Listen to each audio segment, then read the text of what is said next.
O mar devorava tudo naquela noite de fúria atlântica, as ondas como garras negras arrastando os dois irmãos para o abismo sem piedade. A mãe, com olhos enlouquecidos pelo ódio e pelo medo que os filhos representavam, os havia empurrado da falésia de Sagres, gritando maldições contra o pecado que via neles. Mas enquanto o sal enchia seus pulmões e a escuridão os envolvia, um sussurro veio das profundezas: não era o fim, era o renascimento. No hospital de Faro, o sol da manhã filtrava pelas cortinas brancas, pintando listras douradas no chão de azulejos rachados. João acordou primeiro, o peito ardente como se ainda estivesse sob a água, o corpo enrijecido pela hipotermia que os pescadores locais haviam combatido com cobertores e conhaque forte.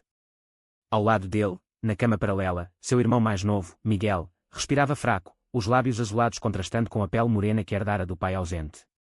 João estendeu a mão trêmula, tocando os dedos frios de Miguel, e por um instante, o mundo se resumiu àquele toque, o único laço que o mar não pudera romper. Eles haviam sobrevivido por milagre. Um barco de pescadores, voltando de uma noite de arrasto perto da costa, avistara os corpos flutuando como ofrendas ao oceano. Deus os cuspiu de volta, murmurara o capitão, um homem idoso com tatuagens de âncoras desbotadas nos braços. Agora, deitados ali, João e Miguel enfrentavam não só as sequelas físicas, mas o peso invisível da rejeição familiar. Sua mãe, Isabel, uma viúva devota de uma vila no interior do Alentejo, descobrira meses antes o segredo de João. Ele amava outro homem, um artista de rua em Lisboa que pintava murais de cores vivas nas paredes cinzentas da Alfama. O escândalo se espalhara como fogo em palha seca, e quando Miguel, aos 19 anos, confessara sua atração por uma colega de faculdade, Isabel vira o diabo em seus próprios filhos. Vocês não são meus, gritara ela, antes de arrastá-los para a costa sob pretexto de uma viagem de redenção. João, com 25 anos, era o mais velho, o protetor silencioso que sempre carregara o fardo da família desde a morte do pai em um acidente de trator.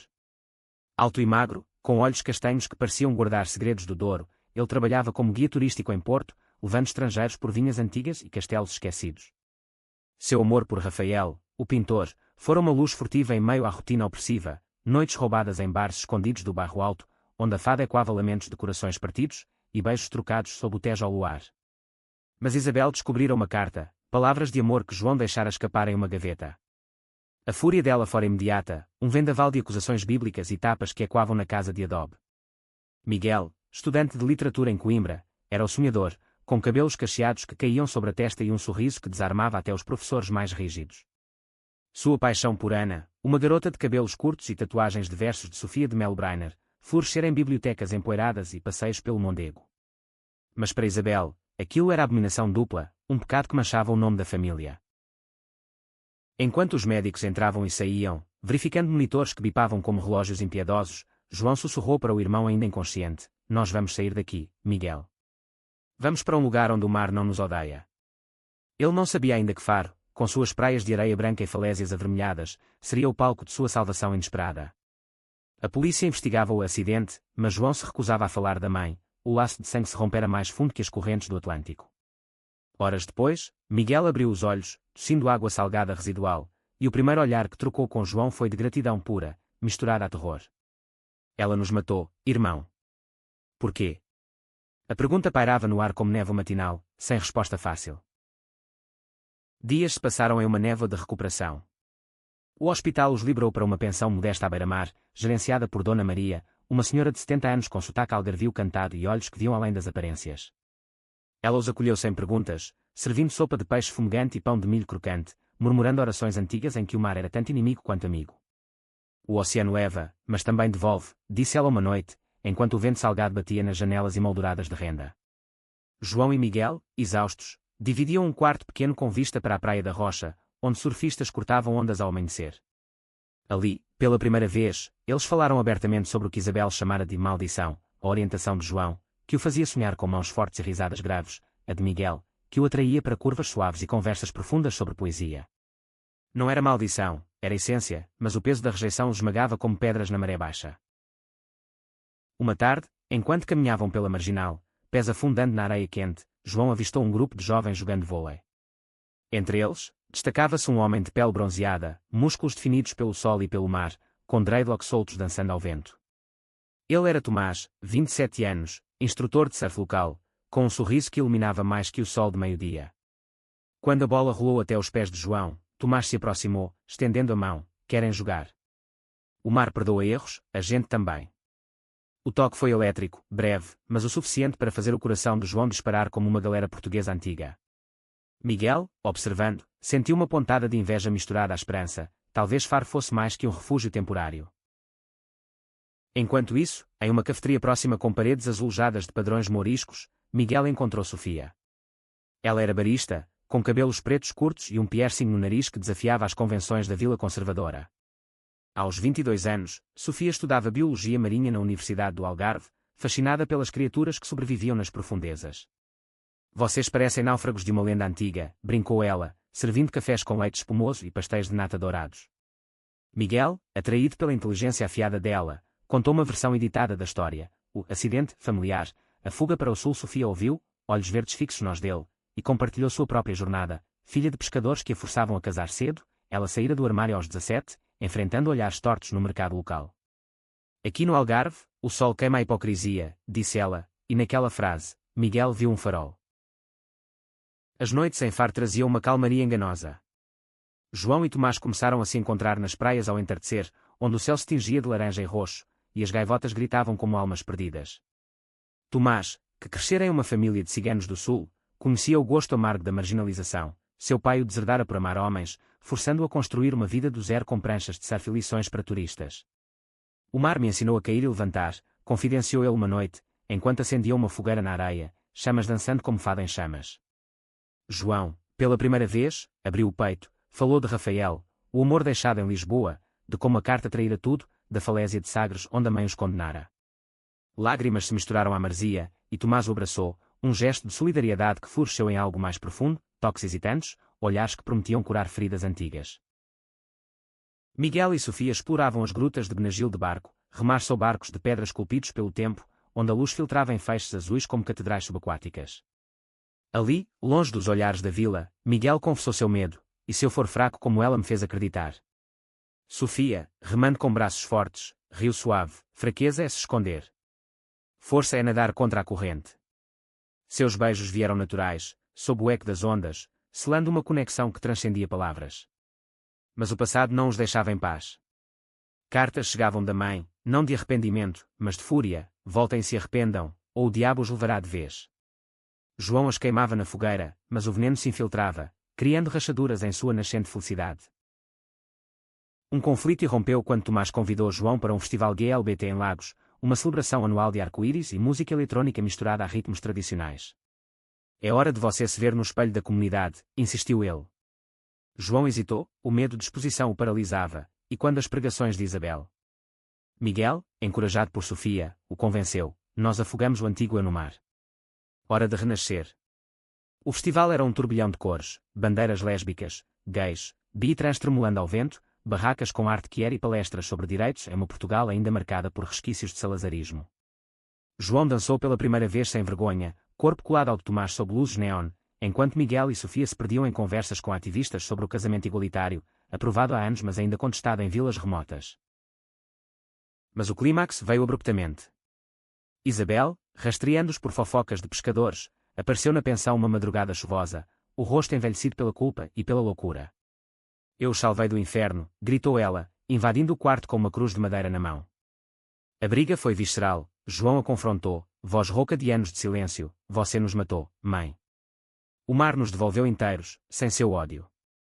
Miguel, tremendo, defendeu seu amor por Sofia, descrevendo-a não como pecado, mas como luz.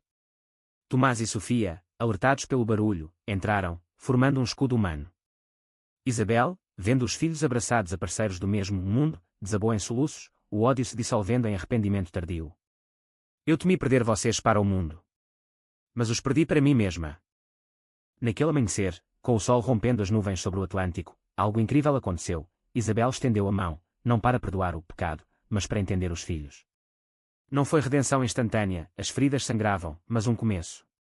Eles caminharam juntos pela praia, 5 silhuetas contra o horizonte, o mar murmurando promessas de cicatrização. João e Tomás planejavam um futuro em Faro, abrindo uma escola de surf inclusiva. Miguel e Sofia sonhavam com pesquisas sobre ecossistemas queer, metaforicamente falando. E Isabel, aos poucos, lia livros que João lhe dava, questionando as escrituras que a aprisionaram. O renascimento não era milagre divino, mas humano, laços reforgados na forja do sofrimento, amores que desafiavam tempestades. Em Portugal, Terra de navegadores e fados, eles navegaram para águas calmas, provando que após o afogamento, a vida podia ser um oceano de possibilidades. Mas a calmaria durou pouco. Semanas após o confronto com Isabel, que retornara ao Alentejo prometendo terapia e cartas sem veneno, uma sombra nova pairou sobre Faro. Rafael, o ex-amor de João, surgiu como um fantasma do Tejo, chegando de ônibus lotado com uma mochila surrada e olhos assombrados por noites insones. Ele ouvira rumores do acidente através de amigos comuns em Lisboa, e o ciúme misturado à preocupação o impulsionara a sul. Você me deixou sem uma palavra, João. Achei que o mar te levara de verdade. A acusação pairou no ar da cafeteria de Sofia, onde o quinteto se reunira para um almoço de sardinha assada e salada de polvos. Tomás, sentindo a tensão, apertou a mão de João sob a mesa, um lembrete silencioso de lealdade nova. Rafael era o oposto de Tomás, magro e etéreo, com cabelos longos amarrados em rabo de cavalo e dedos manchados de tinta.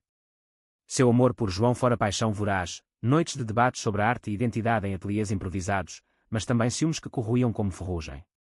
A carta descoberta por Isabel fora escrita em um momento de vulnerabilidade, prometendo fugir juntos para o Brasil, mas João nunca tivera coragem. Agora, Rafael via em Tomás um rival sólido, enraizado no sul como uma oliveira centenária. Ele te faz surfar ondas, mas eu te fazia voar nas telas, provocou ele, voz baixa mas afiada como uma navalha. João, dilacerado, revivia o dilema, o fogo instável de Rafael versus a âncora serena de Tomás. Miguel, observando o drama do irmão, encontrou eco em sua própria vida. Sofia, pressionada por uma bolsa de estudos em Lisboa para um mestrado em oceanografia, hesitava em partir. E se o mar nos separar como fez com Conchas? Perguntou ela uma noite, deitados na areia de Albufeira, estrelas refletindo no céu como diamantes espalhados.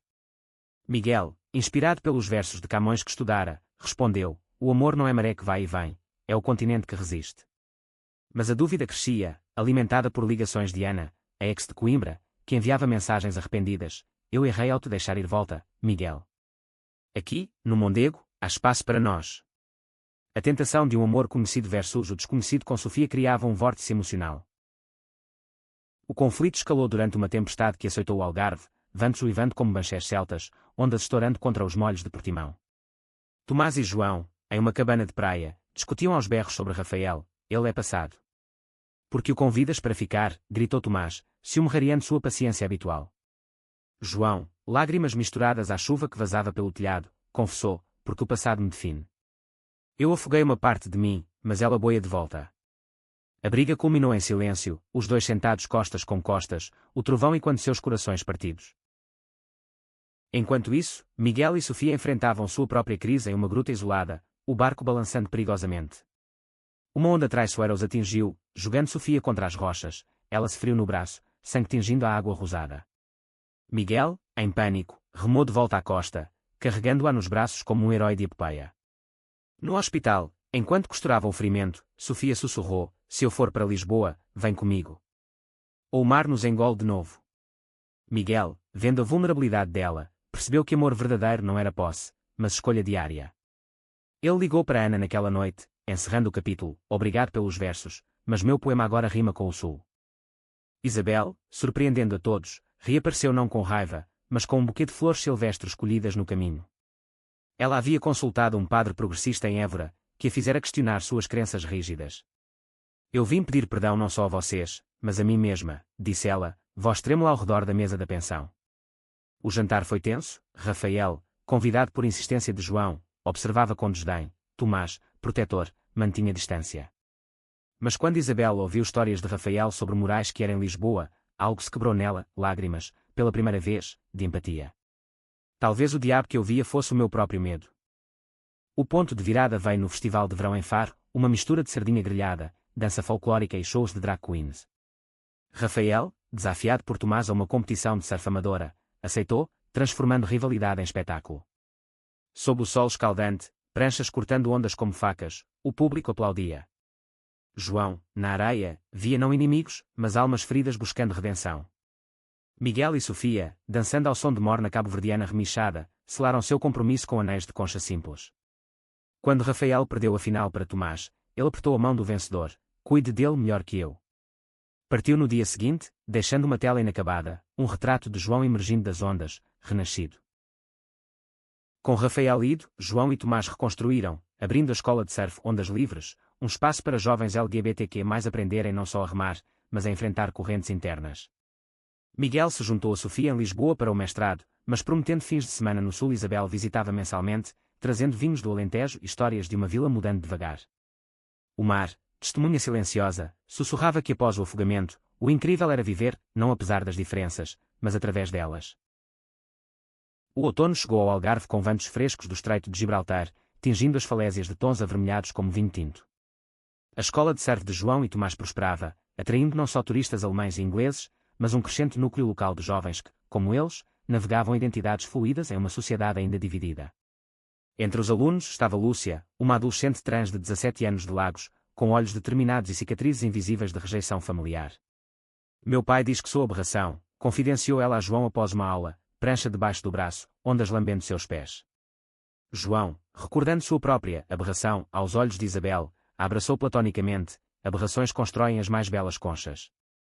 Tomás, ao lado, organizava workshops com ativistas de Lisboa, transformando a praia em fórum de empoderamento.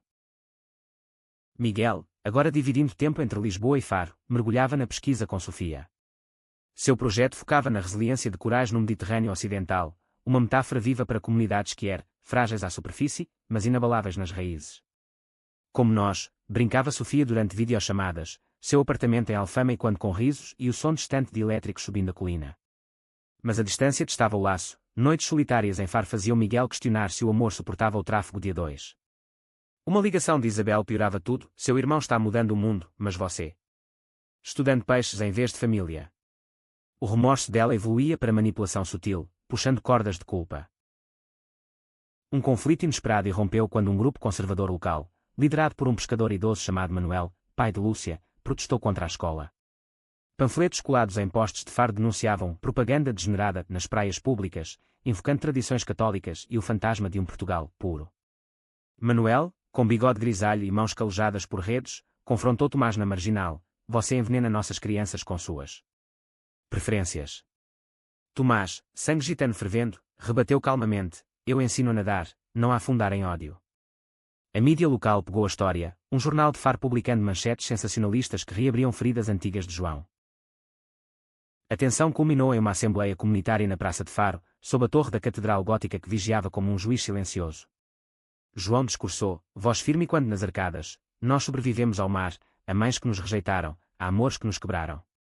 Não pedimos permissão para existir, exigimos espaço para florescer. Lúcia, ao seu lado, falou de sua transição, de hormônios tomados em segredo e sonhos de um futuro sem disforia. Sofia e Miguel, chegando de surpresa de Lisboa, trouxeram petições assinadas por estudantes da Universidade do Algarve. Até Isabel apareceu, tremendo mas resoluta, testemunhando: eu fui um monstro uma vez. Hoje, defendo meus filhos. O turning point veio quando Manuel, vendo a filha no palco, baixou a cabeça. Lágrimas escorreram por seu rosto enrugado. Ele se aproximou após o evento, murmurando: perdoe um velho tolo. O mar leva os erros, mas o amor os devolve. Lúcia o abraçou, um laço reforgado ali, sob o céu estrelado. Enquanto isso, o romance de João e Tomás enfrentava sua própria prova de fogo. Durante uma viagem a Sintra para um retiro de casais que era organizado por uma ONG lisboeta, eles encontraram um ex de Tomás, Diego, um dançarino flamenco de Sevilha que cruzara a fronteira anos antes. Diego, com olhos negros e graça felina, revivia memórias de paixões intensas em tabernas andaluzas. Você me trocou por ondas portuguesas, provocou ele durante um jantar de bacalhau à brás e vinhos verdes. Tomás, leal mas humano, sentiu o puxão do passado. João, inseguro, reviveu fantasmas de Rafael. A noite terminou em discussão no Palácio da Pena, névoa enredando as torres coloridas. Eu te escolhi, João. Mas o ciúme é uma corrente que afoga. Eles se reconciliaram sob a lua cheia, caminhando pelos jardins românticos, prometendo transparência como o ar salgado. Miguel e Sofia, por sua vez, celebravam um marco, a aceitação de uma bolsa conjunta para estudar Recife em Sagres, ironia poética, voltando ao local do trauma. Mas Ana reapareceu, não por carta, mas pessoalmente, em uma conferência literária em Coimbra. Eu cresci, Miguel. Agora entendo o que você é, disse ela, olhos suplicantes. A tentação era real, Ana representava o conforto acadêmico, debates sobre pessoa em cafés enfumaçados. Sofia, sentindo a fratura, confrontou-a em uma ligação tensa: escolha o rio ou o mar. Eu não sou ponte. Miguel, em uma caminhada solitária pelo Tejo, percebeu que seu coração ancorara no sul, as curvas de Sofia, seu riso como ondas quebrando. Ele bloqueou Ana, voando de volta para Faro, ajoelhando-se na praia. Você é meu oceano. Não te solto.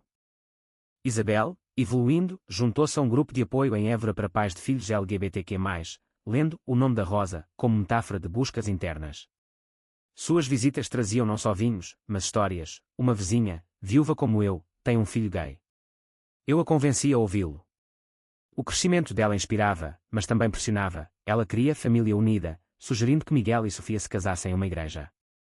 O conflito geracional borbulhava, mas João mediava. Amor não cabe em altares prontos, constrói-se na areia. O clímax da parte veio com uma tempestade literal e figurativa. Um swell gigante atingiu Faro, ondas de 10 metros distante da escola. Lúcia, agora confidente, surfou a maior, gritando vitória enquanto a espuma a envolvia. Manuel, assistindo da areia, aplaudiu, redenção em ondas. João e Tomás, salvando pranchas perdidas, se olharam sobre a crista. Nós somos a maré que muda tudo. Miguel e Sofia, mergulhando em busca de amostras de coral, emergiram abraçados, selando promessas subaquáticas. Isabel, de longe, viu e soube. O incrível após o afogamento era a família reinventada, não pela carne, mas pelo coração. O inverno trouxe geadas raras ao sul de Portugal, cristais de gelo decorando as oliveiras como joias esquecidas, e com ele, um novo capítulo de tensões veladas. A escola Ondas Livres expandia, agora com parcerias com a Câmara de Faro para aulas gratuitas, mas o sucesso atraía inveja. Um jornalista sensacionalista de Lisboa, enviado para uma reportagem investigativa, distorceu fatos. Escola de surf promove agenda gay nas praias familiares. A manchete viralizou em redes sociais, reacendendo protestos menores e mensagens anônimas de ódio nas caixas de e-mail de João e Tomás. Vocês afogaram a tradição, Lia Suma, e quando o trauma da falésia?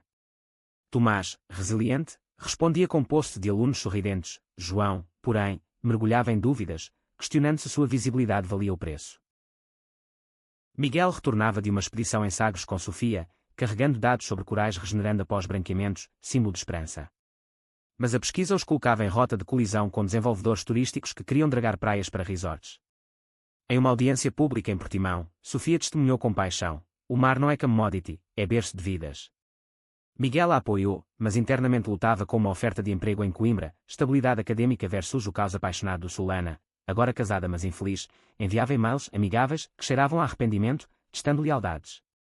Você poderia ter sido professor aqui, Contenur, escrevia ela. Sofia, farejando a ameaça, confrontava: o passado é âncora ou corrente? Isabel, aprofundando sua jornada, convidava o grupo para o Natal no Alentejo, uma casa de paredes caiadas e lareira crepitante. A viagem foi um teste, a vila ainda murmurava sobre os filhos da louca Isabel. No jantar de bacalhau com batatas a murro, conversas fluíam. Tomás contava lendas ciganas de amores proibidos, Sofia recitava poemas de Flor Bela Espanca sobre desejos femininos. Mas quando Isabel sugeriu uma bênção religiosa para a casa, tensão surgiu. João recusou: nossa bênção é o sol que nos aquece, não dogmas frios. A discussão escalou, pratos batendo, até Isabel ceder: eu aprendo devagar, mas aprendo.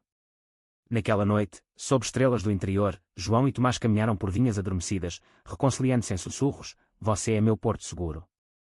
Um plot twist veio de Lúcia. Ela descobrira a gravidez em uma amiga cis, fruto de uma noite impulsiva, e pedia conselho como mentora improvisada.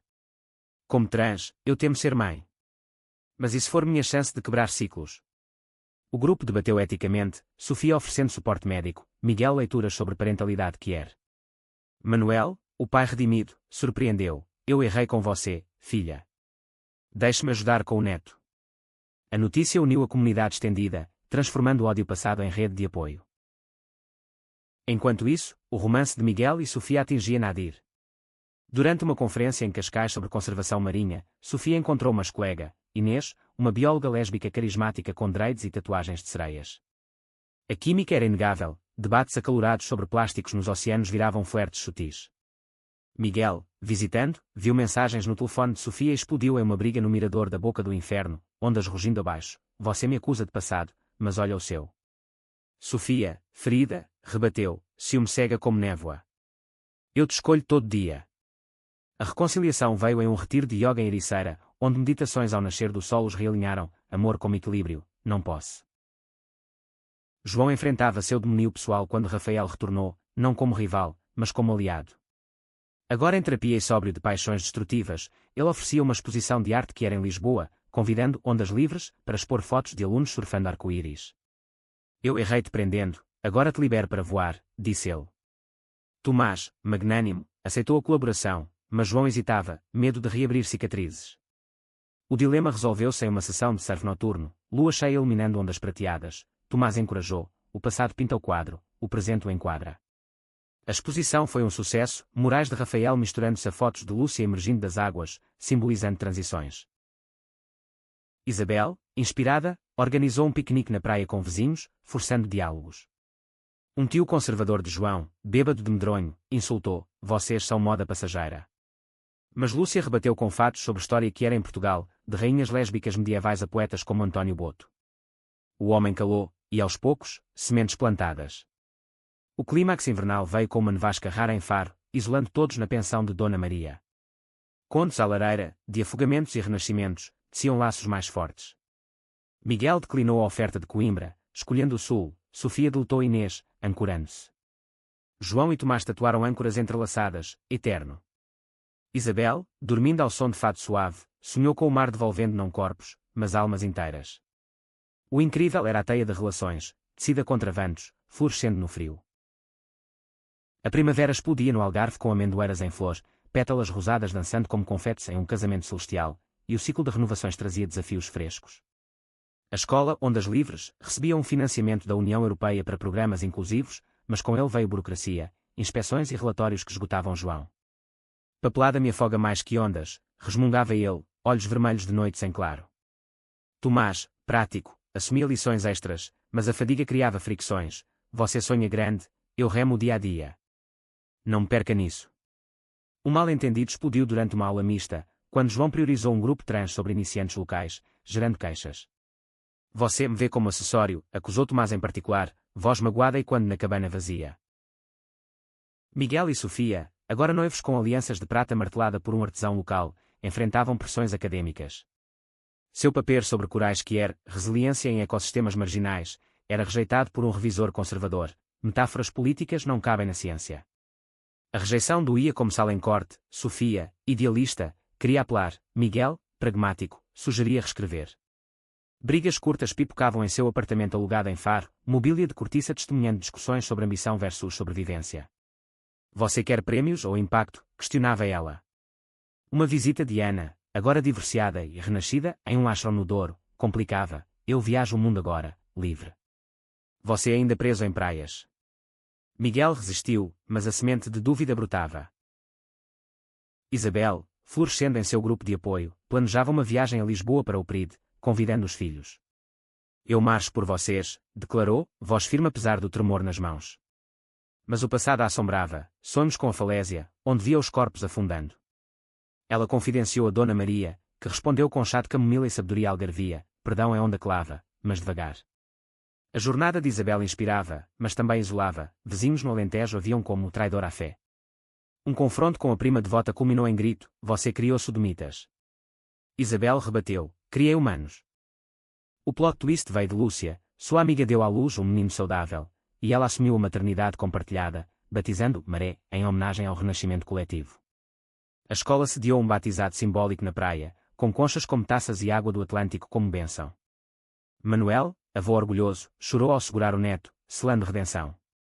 Mas a alegria foi abalada quando um aluno novo, Pedro, um jovem gay de 20 anos fugido de Évora, revelou abusos familiares: "Meu pai me bateu até eu correr." A história ecoava a de João, criando um mentorship imediato. Pedro surfava com fúria, canalizando raiva em manobras radicais, mas um wipeout grave durante uma competição em quarteira o deixou com fratura no braço. No hospital, João velou sua cama, contando seu próprio afogamento: "Dor quebra, mas reconstrói mais forte." Enquanto isso, o triângulo de João ganhava camada com a chegada de um voluntário internacional, Alex, um australiano que era de 28 anos com sotaque cantado e tatuagens de cangurus arco-íris. Alex ajudava na escola, sua energia extrovertida contrastando com a reserva de Tomás. Flertes inocentes, risadas compartilhadas em aulas, cervejas ao pôr do sol, despertavam ciúme em Tomás: "Ele te olha como eu olhava no início." João negava, mas o elogio de Alex sobre sua força quieta mexia com inseguranças. Uma noite em um bar de fado em Faro, com guitarra chorando lamentos, João e Alex dançaram um lento, mãos em cinturas, enquanto Tomás observava de longe, coração apertado. A confrontação veio na praia deserta. Eu te amo, mas medo de perder, admitiu Tomás. João, esclarecendo, você é a minha onda principal. Alex, percebendo, recuou graciosamente, tornando-se amigo platônico. Miguel enfrentava seu clímax pessoal em uma expedição noturna a grutas subaquáticas. Uma corrente submarina os separou de Sofia, ele emergiu ofegante em uma enseada isolada, sozinho. Horas de pânico, remando de volta sob estrelas, o fizeram valorizar o laço. Perdi corais antes, mas não te perco. Ao reencontrá-la, ajoelhou-se na areia molhada. Case comigo aqui, agora, com o mar como testemunha. Sofia, lágrimas salgadas, aceitou, um casamento improvisado ao amanhecer com o grupo como convidados. Isabel, presente por videochamada, abençoou com voz embargada. O conflito maior irrompeu com o jornalista, uma entrevista armadilha em que ele torcia palavras de João sobre sobrevivência que era, em propaganda antifamília. O backlash online foi feroz, ameaças chegando ao telefone. A escola fechou temporariamente, alunos dispersos.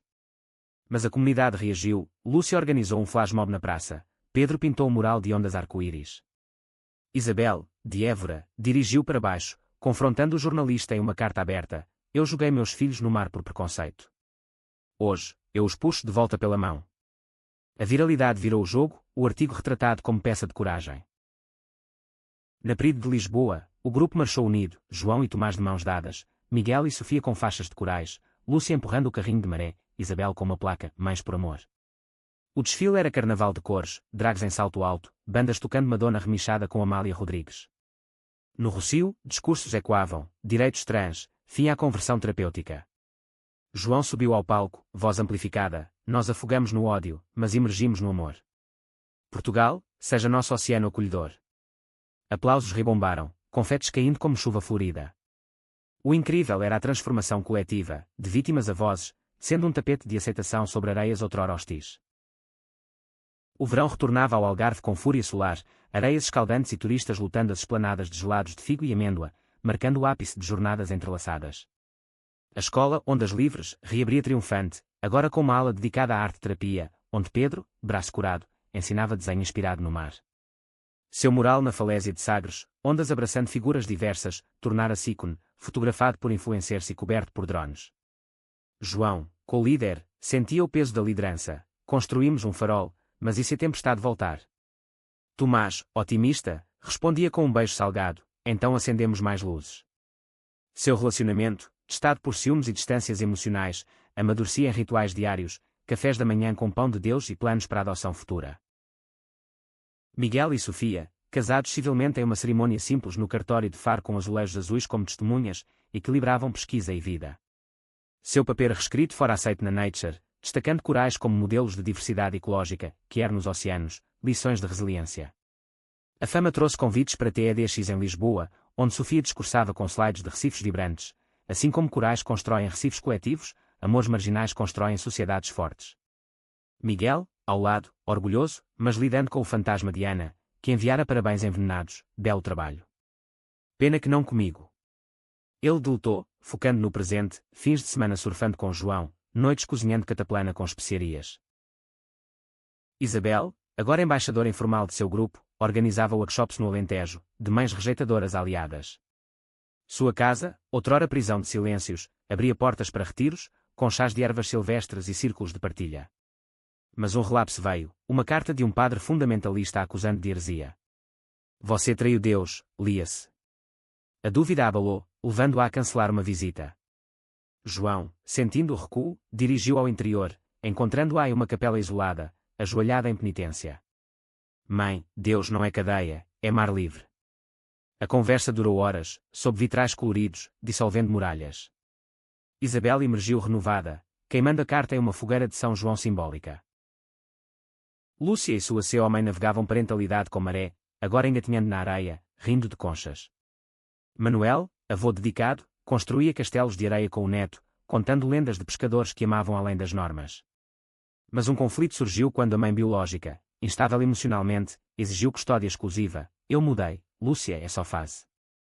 A batalha legal foi árdua, audiências em Lagos cheias de advogados e lágrimas. O grupo mobilizou, Tomás testemunhou sobre resiliência trans, Sofia forneceu estudos sobre famílias queer estáveis. João, mentor de Lúcia, discursou no tribunal: amor não mede gênero, mede cuidado. O juiz, impressionado, concedeu custódia compartilhada, com supervisão favorável a Lúcia. A vitória foi celebrada com um piquenique na praia, maré batendo palmas para gaivotas. O clímax final tecia todos os fios em uma teia dramática, um festival internacional de surf que era em Nazaré, ondas gigantes como metáforas de desafios. João e Tomás competiam em dupla, Miguel filmava para um documentário, Sofia analisava impactos ecológicos, Isabel vendia artesanato local, Lúcia e Pedro treinavam novatos. Mas uma onda monstro traiu, Tomás lipiotou, sugado pela espuma, emergindo ferido mas vivo, graças a João que mergulhou em resgate. No hospital de Leiria, com costelas trincadas, Tomás sussurrou: você me salvou de novo. O incidente viralizou, transformando Ondas Livres em símbolo global de coragem. Enquanto Tomás se recuperava, Rafael retornou uma última vez, não para reconquistar, mas para doar uma série de pinturas, afogamentos e renascimentos, inspiradas na jornada de João. A exposição em Lisboa lutou, Isabel comprando a primeira peça, um autorretrato dela na falésia, não como monstro, mas como humana em transformação. Miguel, inspirado, propôs a Sofia um sabatical na Austrália com Alex, expandindo pesquisas: vamos globalizar nosso amor. Ela aceitou, rindo.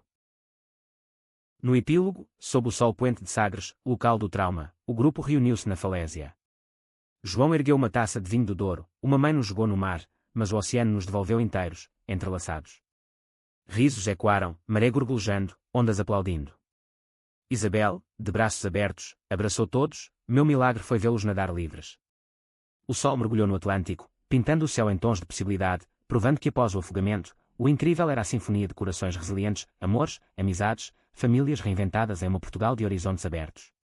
Fim.